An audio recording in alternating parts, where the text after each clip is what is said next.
It was raining. Hard. The kind of rain that doesn't just fall, it crashes. Like the sky is trying to say something loud, but can only whisper through water. I remember standing there, soaked from head to toe, not caring one bit. There's something oddly freeing about being drenched when you don't expect it. Like the world suddenly has no rules anymore. And then I saw him, sitting in a puddle like it was his throne. Not moving, just sitting. He looked at me like I was the strange one. Maybe I was. He said, "It's wet." I said, "Great city in the bed is my thing." He laughed, quietly, like he didn't trust his own joy. I asked, "What's your name?" He said, "Did you really get this wet just to ask me that?"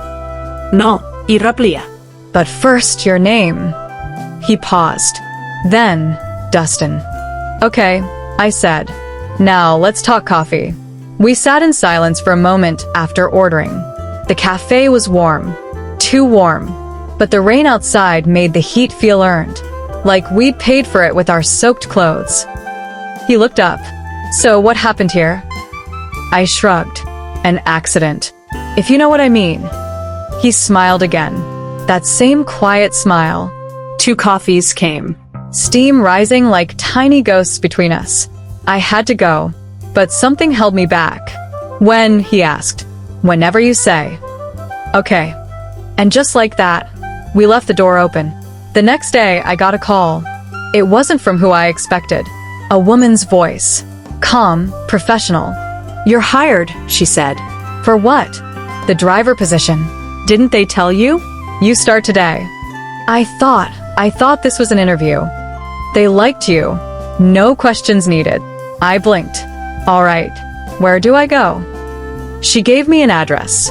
A mansion. Not just big. Imposing. The kind of place that makes you feel small before you even knock on the door. A man opened it. Her father. Stern. Protective. "She'll be needing you," he said. I nodded. "Of course." Then she appeared. In a wheelchair.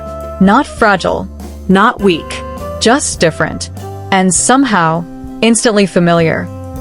She rolled forward. Slow. Measured. Her eyes met mine. And I swear, she recognized me too. "Hi," she said. "Hello. Dustin, right?" "Yes." "Nice to meet you." "Likewise." There was something in her voice. A guarded strength. Like she'd built walls around herself, brick by brick, and only let people in if they passed inspection.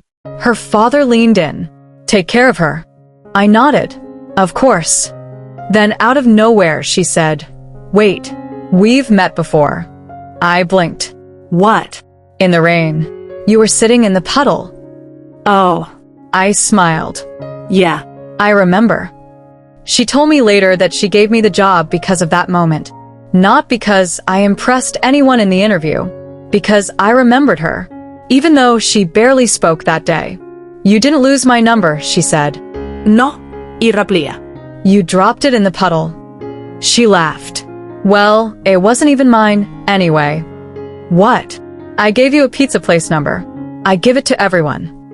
"Why?" "Because I'm tired of waiting. It's the same thing, every time." That was her way of saying she'd been through this before. Drivers who didn't understand. Who couldn't handle the truth of her life. She didn't need pity. She needed someone real. Every week, we drove to treatments. Long hours. Long waits. Sometimes painful. Sometimes hopeful. She never complained. Not once. One day, I brought her ice cream. Tried to surprise her. Dropped it. All over the floor. She looked at me. Dead serious.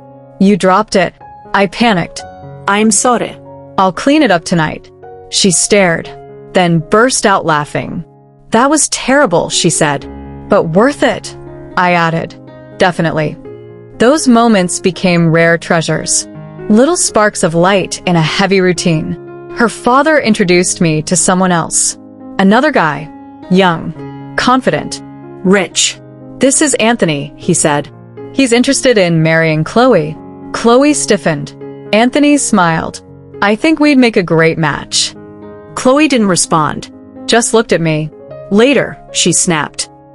Why do they always try to fix me? They don't see you how I do, I said. She turned to me. How do you see me? As someone who doesn't need fixing. Anthony didn't take rejection well. He proposed anyway. We could have a contract marriage, he said, just for appearances. Chloe's father agreed. It would help with insurance, with social perception. Chloe looked at me. Say something. I won't stop you, I said. But don't pretend this is what you want. She stood. Fine. I'll marry him. Silence fell. Heavy. Final. I walked out. She called after me. Where are you going? To the hell would these treatments matter anyway? I muttered. Then take me somewhere. Like where? Anywhere. Just away. I took her to an outdoor movie theater. It started raining. Again. She looked at me. Are you kidding? I grinned. Didn't anyone tell you I'm a genius? She laughed. No.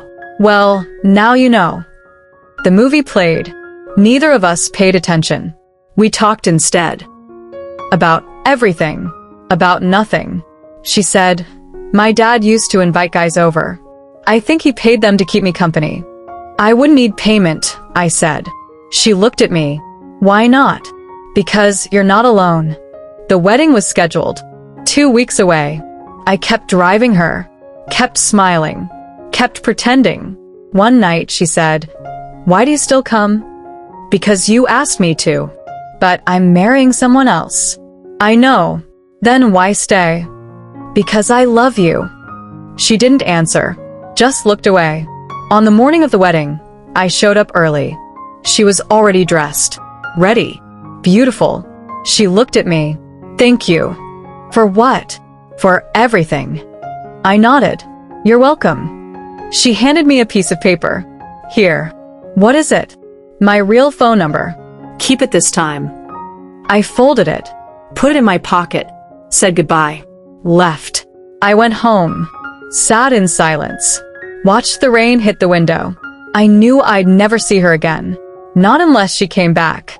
She came back. The next day. In the rain. Again. She knocked on my door. Soaked. Smiling. I canceled the wedding, she said. I blinked. Why? Because I realized I was choosing safety over truth. And what's the truth? That I love you too. We didn't rush anything. Took our time. Built something real. She kept doing treatments. I kept driving her. But now it felt different. Now I wasn't just a driver. I was hers. Fully. Her father didn't approve at first. Thought I wasn't enough. Until the day he saw me lift her out of the car with care, not pity, not obligation, just love. He finally said, you treat her like she's normal. I do, I replied, because she is. She teased me constantly, made fun of my jokes, mocked my driving. Once I accidentally spilled coffee on her lap. She yelled, you farted, I gasped. Don't joke like that. She laughed, put me down. We both cried that day. For reasons we couldn't explain. Sometimes we'd sit in silence for hours, just watching the world pass by. She said, do you ever wish things were different? I said, only if it meant I wouldn't have met you. She smiled. That's cheesy. It's true. People stared sometimes, whispered, wondered. She'd just hold my hand tighter. Let them wonder. One night, she asked me, why did you come back that day? I smiled. Because I realized I wasn't done loving you. She kissed me. Right there. In front of the whole world. We started talking about the future. Not in years, but in possibilities. She wanted to travel. To write. To live. I promised to drive her anywhere she wanted to go. Years later, we sat in the same cafe. Same table. Same view. She looked at me. Still like getting wet? I smiled. Only if you're there. She reached across the table. Took my hand. Then I guess I'll have to follow you into the rain again.